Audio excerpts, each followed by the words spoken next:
Olá pessoal, hoje o tema da nossa aula é Segunda Guerra Mundial. Então, apenas para nós se situarmos, grande parte dos conflitos diretos, das batalhas diretas que serão travadas durante a Segunda Guerra Mundial, acontecerão na Europa com a participação dos Estados Unidos. Então, o palco das principais batalhas, onde acontecerão as principais batalhas diretas da Segunda Guerra Mundial, será na Europa. Lembrando que temos uma divisão do mundo também sociocultural, que é a ideia do que é Ocidente e Oriente. E Ocidente seria o grupo que é dominado pelas ideias tanto da Europa como dos Estados Unidos. Então, que tem a mesma língua comum, que é praticante, a maioria dos países são praticantes do cristianismo, que tem uma língua mais ou menos semelhante. E os países do Oriente, do mesmo modo, são os países que possuem origens mais ou menos comuns, têm uma língua que também se aproxima e as religiões que são praticadas nessa parte do mundo. Então, quando eu citar Ocidente e Oriente, eu vou ir remeter aos países que possuem essas configurações, essas características socioculturais. Então, como causa da Segunda Guerra Mundial, podemos tratar da questão da punição que foi dada à Alemanha pelo Tratado de Versalhes após a Primeira Guerra Mundial. Como nós vimos, esse tratado impôs duras penalidades à Alemanha, pois ela foi considerada a única culpada pela Primeira Guerra Mundial. Então, teve que pagar pesadas indenizações, perdeu territórios, e isso tudo alimentou um sentimento de revanchismo na Alemanha. Também a Itália, mesmo estando, mesmo fazendo parte do grupo da Primeira Guerra Mundial que saiu vitorioso, entre aspas, a Alemanha também se sentia no direito de ter ganho mais territórios, pois ela se sentiu que os custos que teve com a guerra não foram recompensados pela sua participação.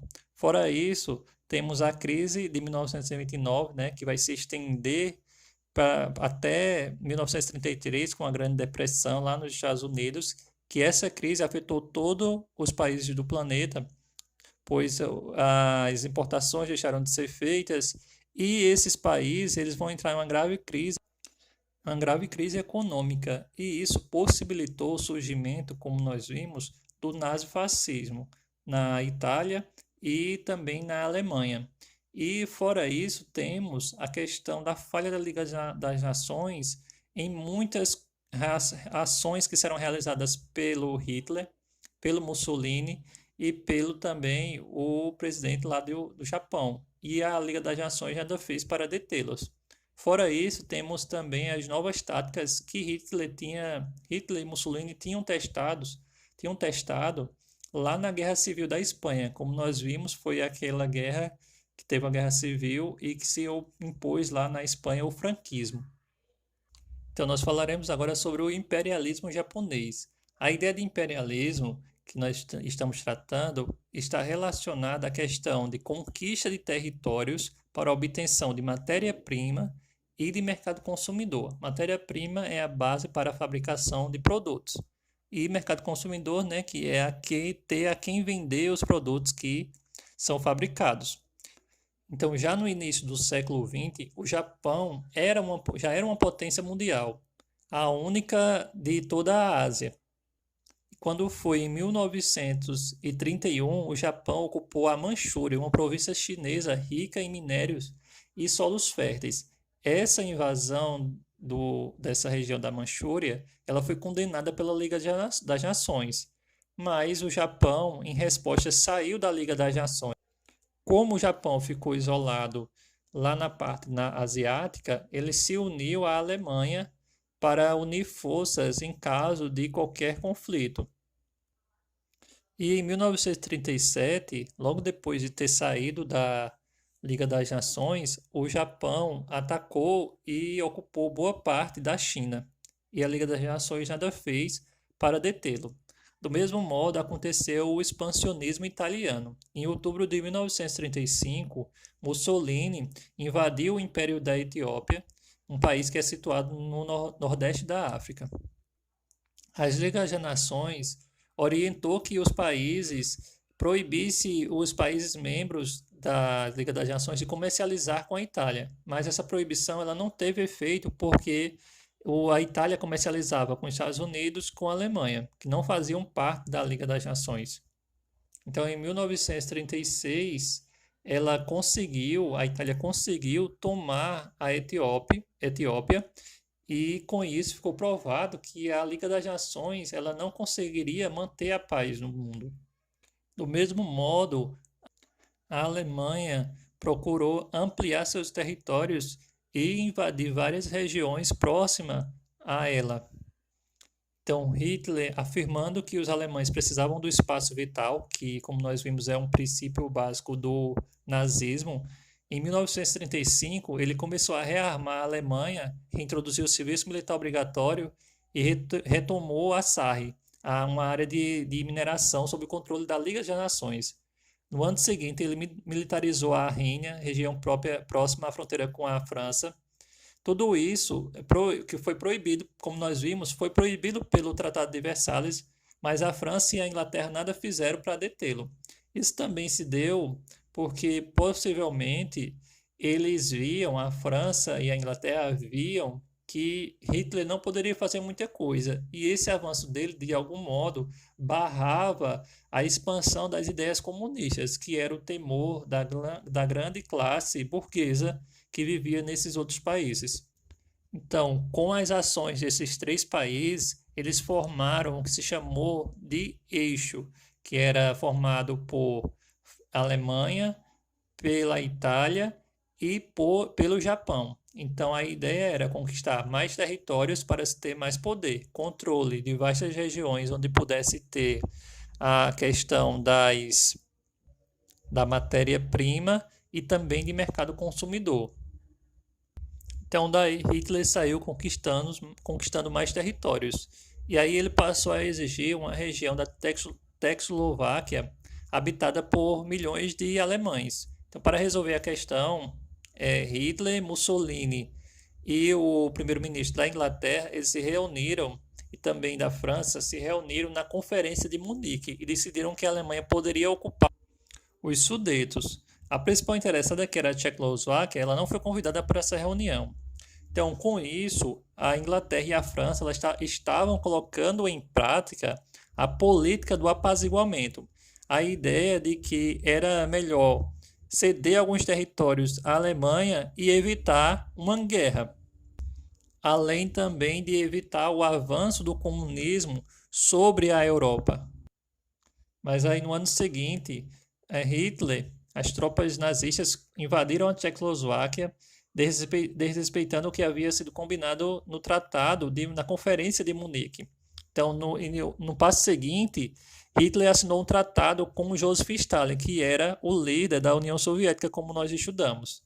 Então, nesse tratado, eles decidiram fazer um pacto de não agressão, ou seja, eles não iriam entrar em conflito direto, e decidiram também dividir a Polônia entre eles. Esse acordo era benéfico à Alemanha, pois assim ela não teria que lutar em duas frentes, caso a guerra ela tivesse início. E foi o que aconteceu. Em 1º de setembro de 1939, os alemães invadiram o oeste da Polônia. Dias depois, os soviéticos, a União Soviética, invadiram o leste. E, nesse sentido, a Inglaterra reagiu declarando guerra à Alemanha. Então, em 3 de setembro de 1939, teve início a Segunda Guerra Mundial. No início da guerra, no início do conflito, a Alemanha adotou uma tática de guerra, uma estratégia chamada Guerra Relâmpago, que consiste em atacar por todos os lados o território a ser dominado. Então, vinham aviões, vinham tanques de guerra, vinham as tropas a pé, e assim rapidamente Hitler conseguiu, as tropas alemãs conseguiram conquistar diversos territórios, até chegar à França, que foi dividida entre os alemães que ficaram com uma parte e a outra ficou sob o domínio de um francês que prometeu auxiliar, estar do lado dos nazistas. Hitler foi conquistando cada vez mais territórios até chegar à Inglaterra, que continuou desafiando o poder de Hitler e resistiu aos seus ataques, resistiu até um bombardeio aéreo sobre Londres, sobre a capital da Inglaterra. E, nesse sentido, a resistência da Inglaterra conseguiu várias vitórias contra a aviação alemã. Então, vendo que não conseguiria derrotar a Inglaterra, as tropas nazistas, a Alemanha nazista voltou-se para o leste. Então, os exércitos de Hitler conquistaram os Balcãs e marcharam em direção para a União Soviética. E com isso rompendo o pacto que eles haviam feito, que Hitler havia feito, de não agressão. Então, a invasão da União Soviética, que ficou conhecida como Operação Barbarossa, começou em junho de 1941 e marcou definitivamente o rompimento dos alemães com o Pacto de Não Agressão, feito entre a Alemanha e a União Soviética, como eu falei há pouco. Essa operação reuniu mais de 4 milhões de soldados que marcharam em direção à União Soviética.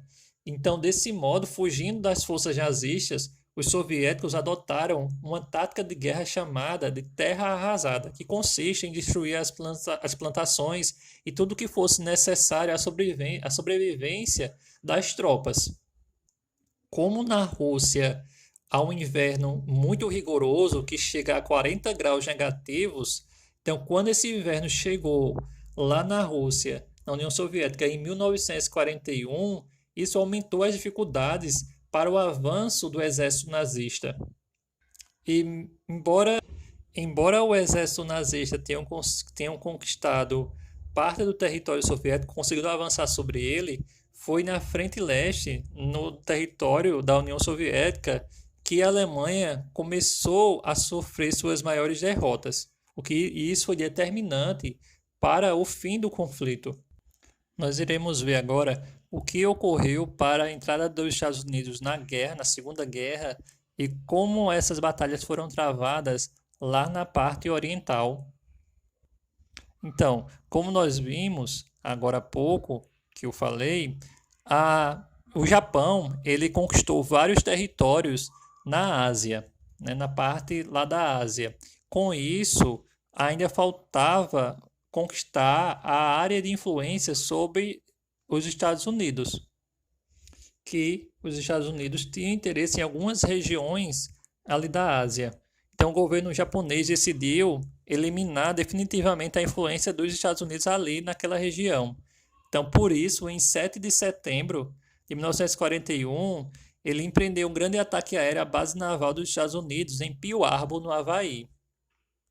Esse ataque foi o motivo decisivo para que os Estados Unidos entrassem na Segunda Guerra Mundial. Nesse sentido, estava formada a Aliança dos Aliados, que era formada pelos Estados Unidos, Reino Unido e a União Soviética contra o poderio do nazismo e desses outros impérios que queriam conquistar mais territórios. Já o Brasil, durante esse período da Segunda Guerra Mundial, tentou se manter neutro, pois ele conseguia tanto exportar produtos para ambos os lados.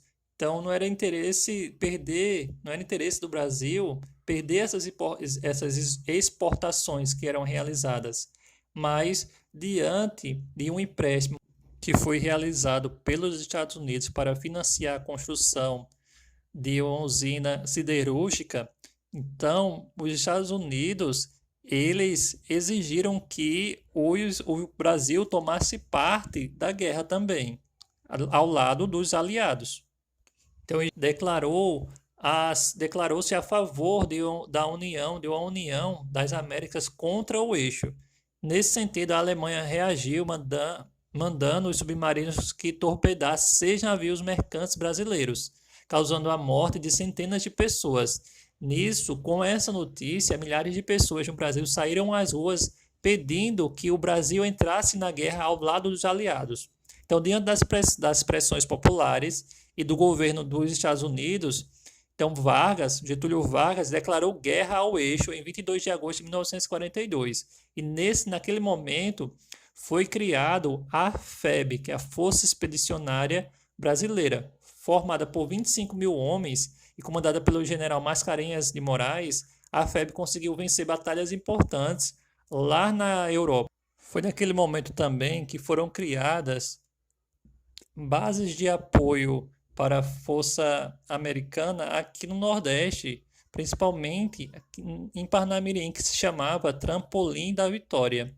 Então, durante a Segunda Guerra Mundial, eh, vários soldados americanos vieram para essa região de Parnamirim.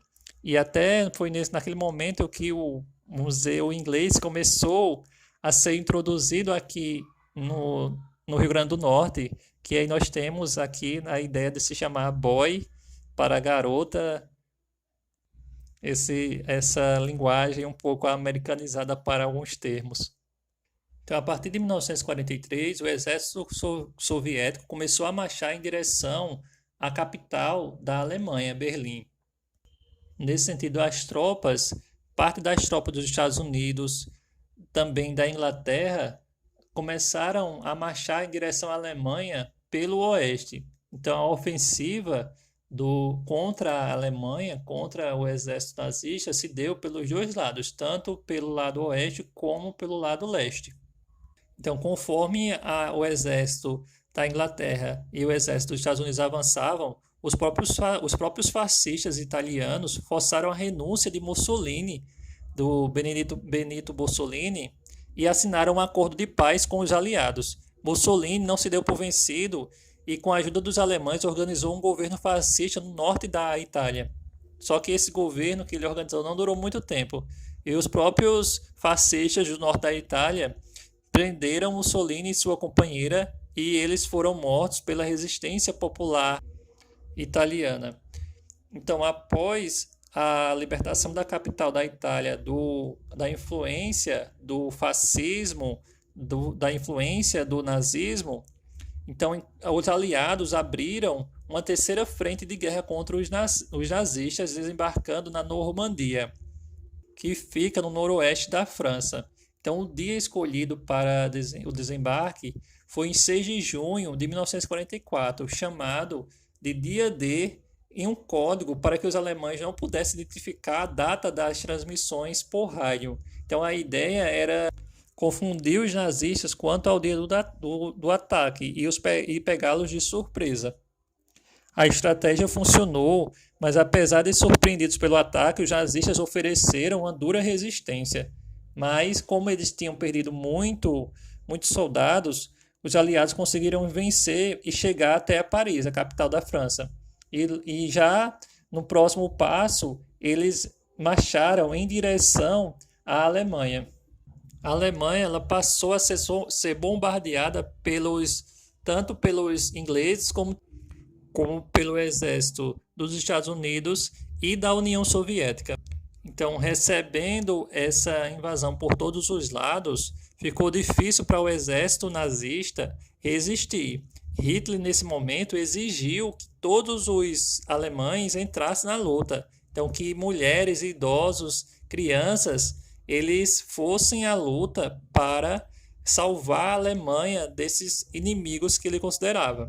Mas a população não aderiu a esse pedido. Então, em 30 de abril de 1945, Hitler e a sua esposa cometeram suicídio e, em maio de 1945, os alemães assinaram um tratado, uma rendição.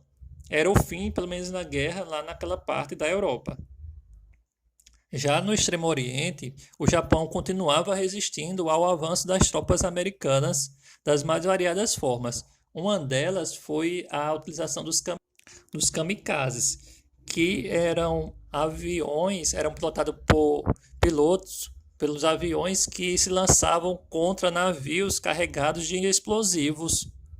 Então, com o objetivo de apressar a rendição do Japão, os Estados Unidos lançaram sobre Hiroshima e Nagasaki a bomba atômica.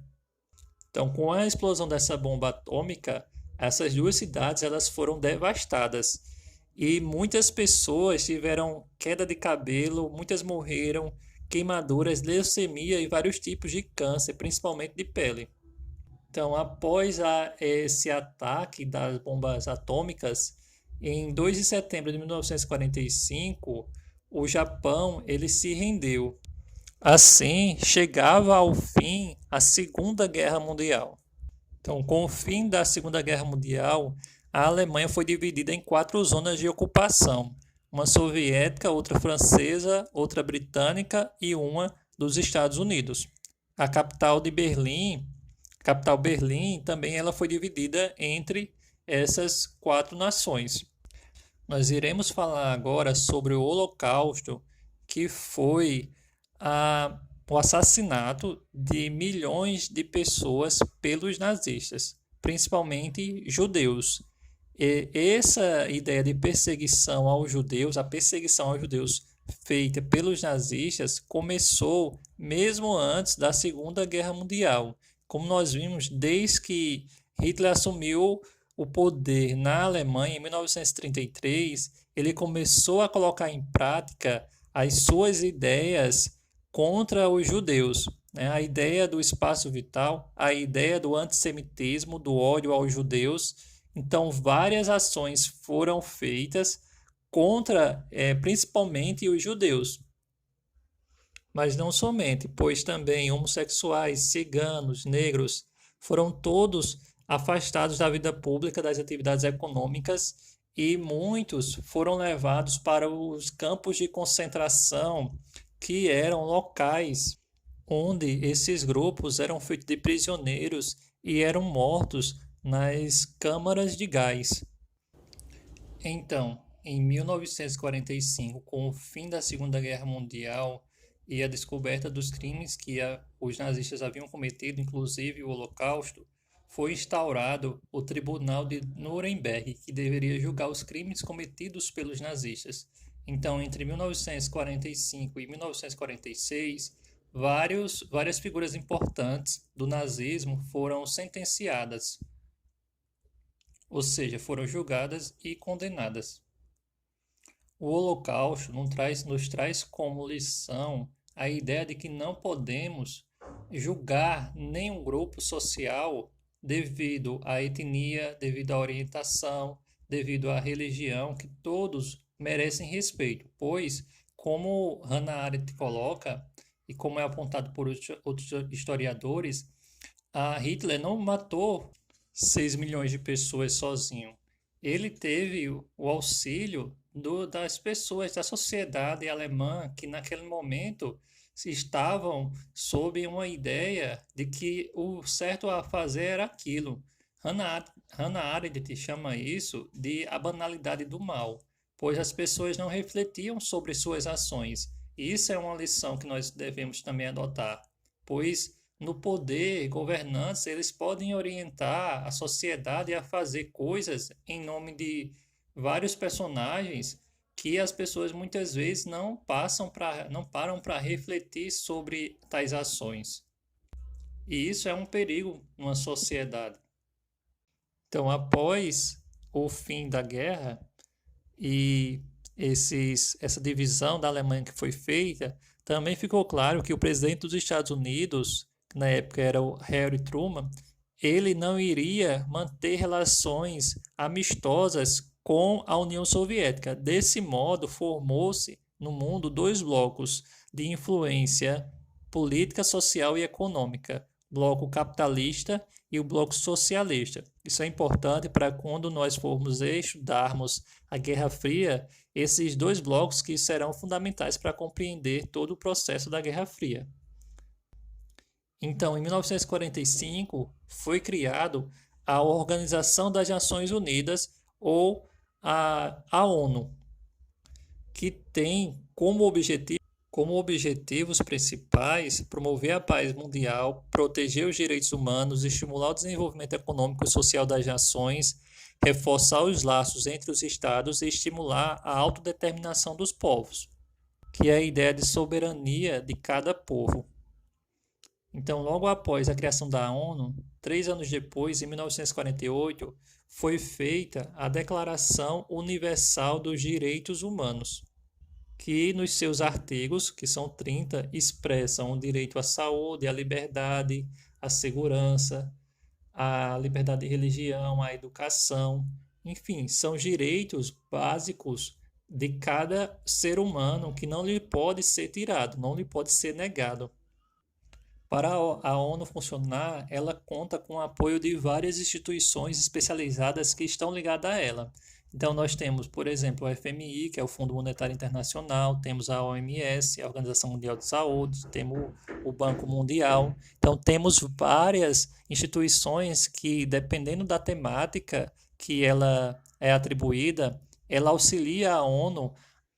Essas instituições especializadas, auxiliam a ONU a alcançar seus objetivos. Então, como consequência da Segunda Guerra Mundial, temos o recuo das ditaduras de extrema-direita, um novo mapa político, como nós vimos, a Alemanha foi dividida, temos a formação da ONU, da Organização das Nações Unidas, e a emergência das superpotências, Estados Unidos representando o capitalismo e União Soviética representando o socialismo, que ambos vão procurar ampliar, expandir as suas áreas de influência em todo o mundo. Então, essa foi a nossa aula, pessoal, de hoje. Espero que tenham compreendido. Um abraço e até a próxima.